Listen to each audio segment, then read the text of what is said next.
Well, at least I can say it's done. It's all in there. It's okay. Thankfully, I haven't encountered any rust repairs I've had to do yet that are ever going to show the light of day. Everything that I've messed with is going to be covered with carpet. So it doesn't have to be pretty, it just needs to work, and this works, and it's not pretty. But what I am going to do is I'm going to hit it with the sander a little bit, just knock this down slightly. Just, I don't know why, I don't have to, but I will anyways. And then scuff that up with sandpaper and kind of, I didn't get to scuff the front part of the, what do you call it, so the apron as much as I wanted to, so I'm going to go do that. And then start the POR15 or I don't actually have to do the POR15 process with the rust bullet, but I'm still going to, you know, clean this area up as much as I can with degreaser. All the bare metal parts, I am still going to use the rest of the metal prep that I got from POR15, just because, like, why not? I got it. It's burning a hole in my pocket. So do that, and then put the rust bullet over it, and this part of the repair is done. And I really had to get a lot of motivation to finish this off, because getting that middle part was really hard to like get into the right position to get everything. So I'm kind of crossing my fingers that I got some parts of it, because, you know, it was really hard to get in there, get in the right position, and make the welds halfway decent. Like, the edges were easier because I could just sit on the tire on either side, and I was pretty comfortable putting those in, but the middle one was hard. The middle one took a little while, and I didn't cut the middle piece out the best, so there was a lot of gaps I had to fill, and the sheet metal is really, really thin in this area, so there was a lot of gaps I had to fill, but I think I accomplished that. So now, knock it down a little bit and start prepping for the rust paint. One last piece of welding to do, and that's remove these stupid ass screws that I couldn't get out. And so what I'm going to do, I got a little nut, I'm going to pop that over it, weld in the center of the nut, put a wrench on it, spin it off. Nice and easy.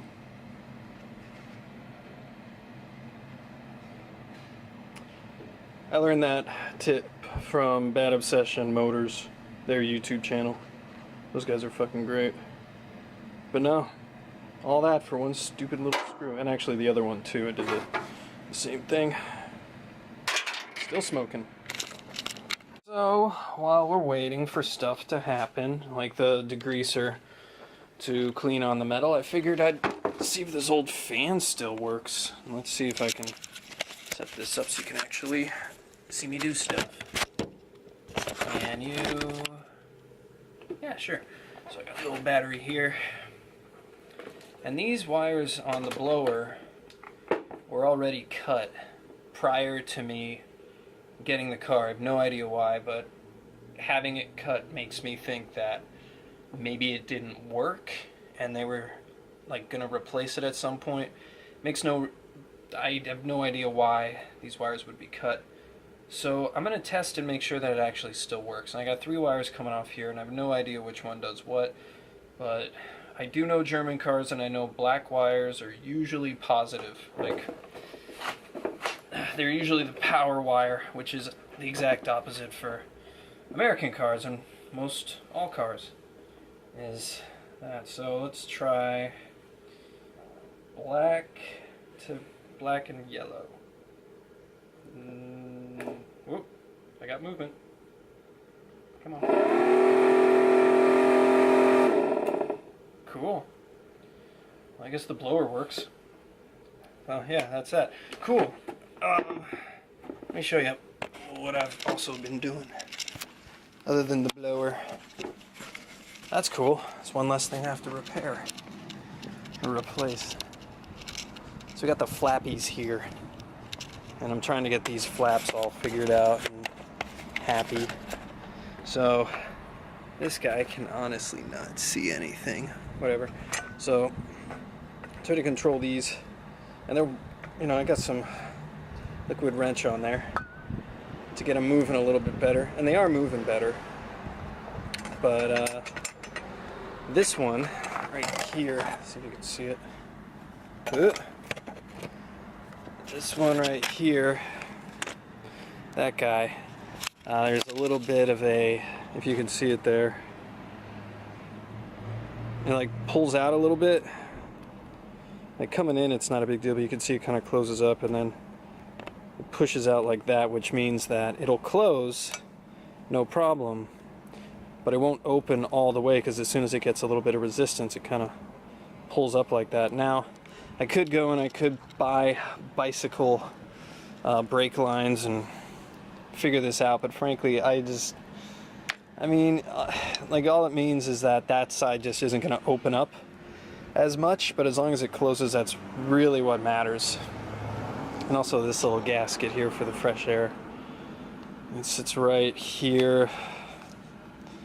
It's a little ratty, but I don't know. Let's see how much these go for online.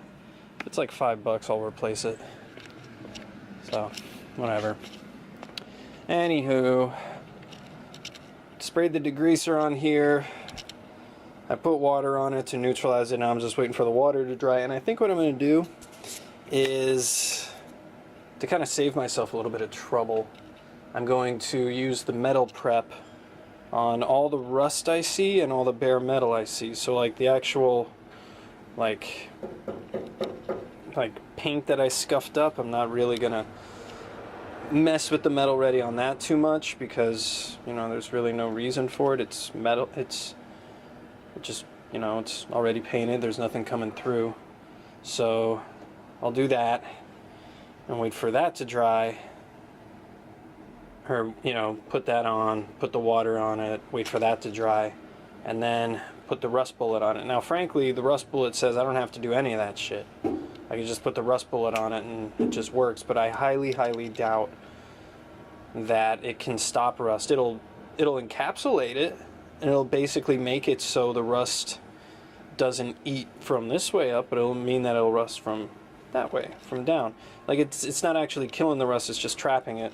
So I'm still going to go through the process that POR 15 had of actually putting the phosphate, the acid on it, and dissolving all that old rust, because like, I mean, it's not, I just don't, I don't see how the rust bullet could stop the rust without actually putting some phosphoric acid on it to kill it. Yeah, I don't know. It's basically just, I think, just a POR 15 top coat that is like a third or a quarter of the price of POR 15. The steps that I take to use it should be the same, but it's going to cost me a little bit less to use, and that's the point of it. So that's it. I took off the rust converter, and it is starting to convert. But I mean, there's a lot of spots where, I mean, this is obviously going to convert first because it's pretty much a vertical panel, so the water and everything just rushes off it. So that's easy to dry. But what's going to take a little longer is like in there, and definitely in the front apron area. I mean, that's going to take a long time for it to finally dry out. So this part of the process, you don't want to be rushing. Just because like you paint over this and essentially you trap moisture for the entire life of the car, and it's just going to eat it out. So I think I'm just going to have to wait. Like, I know I wanted to get this all done in 3 days and get all this painted, and while I could very much like get this all, you know, just rush it and put all the paint on it as it sits right now, like it's not going to do me any favors down the road. So it's best for me to just wait and just, you know, allow the water to dry at its leisure, and then take it from there. I mean, I guess I can put some coats down during the night. Hopefully it won't stink up the house too much, but there's really only one way to tell, and that's to do it. So it is what it is. So after this, like, I'm kind of scratching my head of what I do next. Like, because this is all going to be done, and then it's time to start stripping the exterior, starting to get all that stuff figured out. Figuring out the hood, like the underside of it is, it's it'll hold on. Like, there's not a whole lot of rust. There's a little bit like of pigment on the seams, but I mean, I think a good coat of paint will just, you know, take care of all that. The only dent that is left is this guy right here, and I can't get to it because there's, you know, this bar right here is sitting directly over it, so I can't pound it out.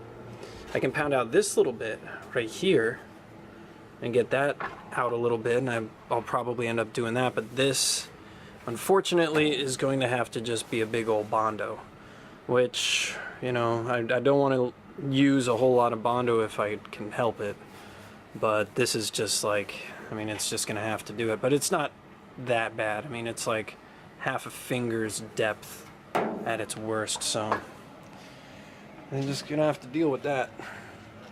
I guess the next thing to do is start getting this all ready to strip the paint on the exterior. And that means obviously my storage area on the top of the car has to go, and that'll move on the interior. And then I have to start cutting these strips out and push all the glass out, and then I can start applying the stripper. These fenders have to come off eventually, because just for the very least to get this body molding off, this, you know, the fender has to be removed. It's just such a goddamn job, you know, like, it's a big piece, and honestly, like, I don't know where the hell I'm gonna put everything. Like, that's my storage area, and it's pretty much all taken up. So I don't know, maybe what I should do is I should spend time on the front fenders first, get those all stripped out, put them back on the car, and that'll free up space for me to take off the rear fenders and put them where the front fenders used to be. And I think I might just end up doing that. But yeah, all this glass has to come out. And then looking at the trunk, I mean, it's got some stuff growing right in there, which has to do with the fact that there was never any molding on the trunk hatch, which allowed all that stuff to grow and that to grow, and definitely didn't help all the rust that I just killed on that part of the car. But at the very least, I just need to put some phosphor. And actually, I went and I ordered some phosphor, which is like basically metal prep for POR 15, but like $8 a can versus like 30. And everyone keeps telling me, they're like, dude, use phosphor, like it's the same thing but cheaper. So I'm gonna try that out just the same way that I'm trying Rust Bullet. So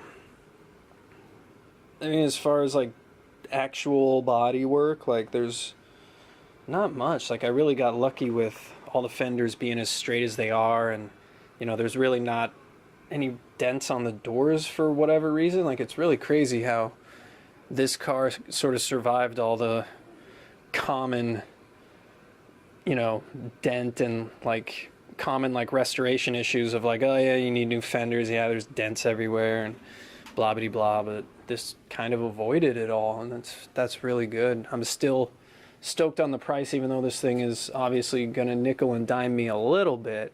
It's just kind of how it is. But I mean, the big pieces and the hard to find pieces this thing has, and they're in good shape. So I lucked out. I'm still happy with the purchase price that I paid for this. It's still a bargain, but yeah, I'm still kind of scratching my head. I guess what I'll do to start is just start taking the windows out and start finishing off those fenders, and I mean, that'll keep me busy for a while, and then the rest of it will sort of figure itself out, I suppose.